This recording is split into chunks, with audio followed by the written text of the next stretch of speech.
vulnerable. I made homes out of people's arms because my own were a haunted house that I wouldn't dare to step into.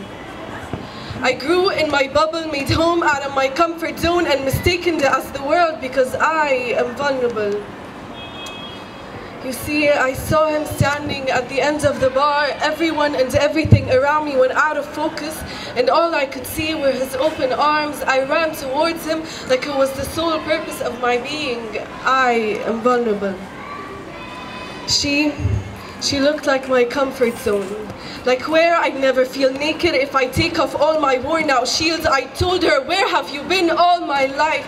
So she opened her arms for me and I ran towards her like I finally found a loaf of bread. I am vulnerable. They looked like they were having the time of their lives. Their loud laughs and cheerful faces were calling out to me with open arms. They were disguised as the key to survival. I had to go. I ran towards them like I've never seen the sunrise. I am vulnerable. I saw him, I saw her, I saw them. They were all standing before me. They had open arms for me. I ran towards them all. I ran towards them all to wrap them all in my arms, but I couldn't. I collapsed and pieces of me went to them each. They were there. I ran, and oh, was it a long run. And I'm quite the lazy person, but I collected my pieces and ran. I reached the open arms, but there was a void of nothingness. I ran to the open arms, but they were a mirage.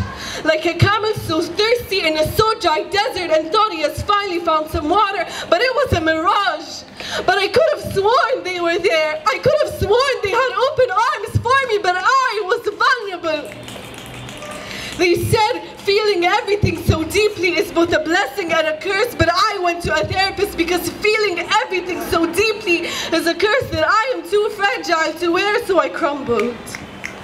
She diagnosed me with thanatophobia. She said I have a fear of losing people. Maybe that's why I get high on ripping my skin open to make my heart a welcome mat, a squishy mat stuffed with a billion erratic feelings. Hello, make yourself comfortable. Hi, serve yourself. I am vulnerable. No, no, no. In my head I screamed a million synonyms of no in all colors and shades, but all that came out of me were yes. Yes, because I'm scared they wouldn't enjoy the harmony of my no, so they closed the gates of their open arms for me. I feed myself with the starvation of self-acceptance. Why? I scream to the heavens above. My patience is running dry. I've been waiting for them, but they never arrive. I've crossed oceans for them, but they're never at the shore. Oh, but if they knew how much I loved them, they would have came. They would have dived into the oceans I filled just for them. But I said screw dignity. Love is a priority, and love fueled me, but was never enough to fuel them for me. I am not enough. I am vulnerable, and it's kind of exhausting.